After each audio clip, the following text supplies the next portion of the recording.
کاش رب مجھے 1000 جان دیتا میں ساری مصطفیٰ پہ قربان کر دیتا۔ فاضل بریلوی فرماتے ہیں کرو تیرے نام پہ جاں فدا، نہ بس ایک جان 2 جہاں فدا، اور میرا 2 جہاں سے بھی نہیں جی بھرا، میں کروں کیا کہ کروڑوں جہاں نہیں۔ اور میاں صاحب فرماتے ہیں وہ کچا رنگ للاری والا جیڑا چڑھدا لیندا رہندا، اے عشق تیرے دا رنگ محمد چڑھ جائے پھر نہیں لیندا، عشق تیرے دا رنگ محمد چڑھ جائے پھر اے نہیں لیندا۔ میرے بھائی وہ روم کا بادشاہ کہنے لگا دنیا میں نے بھی بڑی دیکھی ہے، پر جیسے پاک صاف مصطفیٰ کے غلام دیکھے ایسا میں نے کوئی نہیں دیکھا۔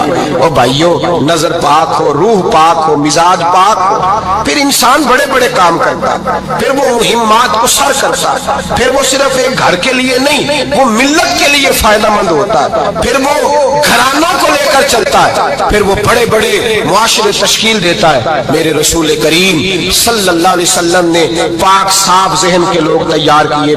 حضرت مرثد فرماتے ہیں میں ایک عورت پہ عاشق تھا، جب کلمہ پڑھا نبی پاک نے میری پشت پہ ہاتھ پھیرا، میں نے کہا حضور کوئی نصیحت؟ نبی پاک نے فرمایا نظر کو پاک رکھنا۔ آپ فرماتے ہیں عورتیں میرے پیچھے بھاگا کرتی تھیں اور مجھے کہا کرتی تھی اب تو دیکھتا کیوں نہیں؟ تو میں نے کہا پتا مجھے بھی نہیں، مصطفیٰ کی ایک نظر ہوئی ہے رب نے سارے محل کو چہل دور فرما دیے، سارا کچھ ہی بدل گیا۔ ملت کے جوانوں یاد رکھو، یاد رکھو اس بات کو، یہ پاکیزگی، یہ نظر، یہ پاکیزگی، یہ مزاج، یہ انسان سے بڑے کام کرا لیتی ہے، اور اگر تیری نظر ناپاک رہتی ہے پھر تو کچھ نہیں کر سکتا، پھر تیری زندگی ایک ایسے قید خانے میں قید ہو گئی ہے جو تجھے 2 قدم بھی نہیں چلنے دے گی۔ سب سے پہلے مزاج کی پاکیزگی، اور دوسرا اصلاح معاشرہ کے لیے اہم درس یہ ہے اپنے آپ کو پاک صاف رکھیں، ذہنی طور پر، نظریاتی طور پر۔ اور دوسرا درس یہ ہے میرے بھائی ظلم اور زیادتی سے بچیں، پاک صاف رہ کے وقت شروع کریں، اور کسی جگہ بھی کوئی زیادتی، کوئی ظلم، میرے نبی کریم صلی اللہ علیہ وسلم کے مزاج کو اگر آپ دیکھیں گے نا، ہمارے معاشرے میں آج سب سے زیادہ زیادتی پتہ کون سی ہوتی ہے؟ لوگ عزتیں پامال کرتے ہیں، بدگمانیاں کرتے ہیں۔ ابو جہل یہ کام کرتا تھا کہ وہ نبی پاک صلی اللہ علیہ وسلم پر، صحابہ پر معاذ اللہ شخصی اعتراضات کرتا تھا، شخصی۔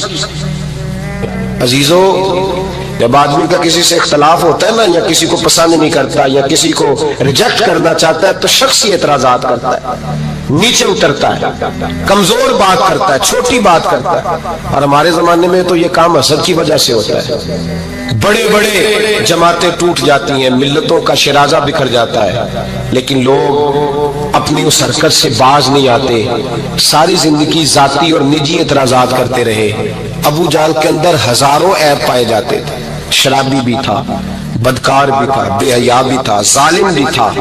میرے نبی پاک صلی اللہ علیہ وسلم نے اسے دین کا پیغام دیا ہے، لیکن تاریخ کی کسی کتاب میں آپ کو یہ نہیں ملے گا کہ حضور نے کبھی اس کی شخصیت پر اعتراض کیا ہو۔ یہ فرمایا ہے کہ بڑا فرعون ہے اس امت کا، لیکن نیچے اتر کر کبھی اس کی ذاتی اور شخصی زندگی پر کوئی زیادتی صحابہ کی طرف سے اور نبی پاک کی طرف سے، بہت بڑی بات سمجھا رہا ہوں اگر آپ کی سمجھ میں آئے تو، ہم ذاتیات پر اترتے، ذات پر اتر کر زیادتی کرتے، ذات پر۔ ہمارا اب ظلم نجی سطح سے شروع ہو رہا ہے اور پوری ملت کو لپیٹ میں لے رہا ہے، پوری ملت، چھوٹی چھوٹی زیادتی ہیں جو پورے معاشرے کو اپنی لپیٹ میں لیتی ہیں۔ میرے نبی کریم علیہ السلام نے جو دین ہمیں دیا ہے وہ خیر خواہی کا مذہب ہے، وہ بھلا کرنے کا مذہب ہے، وہ کام آنے کا مذہب ہے، وہ ظلم سے بچنے کا مذہب ہے۔ میرے نبی پاک نے فرمایا ظلم سے بچ جانا، قیامت کے اندھیروں میں جو بڑا اندھیرا ہوگا وہ ظلم ہوگا۔ اصلاح معاشرہ کانفرنس کا پہلا سبق میں نے عرض کیا کہ نظر کو، ذہن کو، سوچ کو پاک رکھیں، اور دوسرا زندگی میں کبھی زیادتی نہ کریں، کبھی بھی اپنے مخالف پر بھی کبھی شخصی، ذاتی اور نجی اعتراضات نہ کریں۔ یہ انسان کے اندر کا ظلم ہوتا ہے، ہمارے گھروں کے اندر سے ظلم جنم لینے لگا ہے۔ روز بہو پہ تیل چھڑکا جاتا ہے، روز کسی نہ کسی شہر سے، اپنے ہی گھر سے، اپنے ہی چراغ کو بند کرنے کی خبر نکلتی ہے، سڑکوں پہ، چوکوں پہ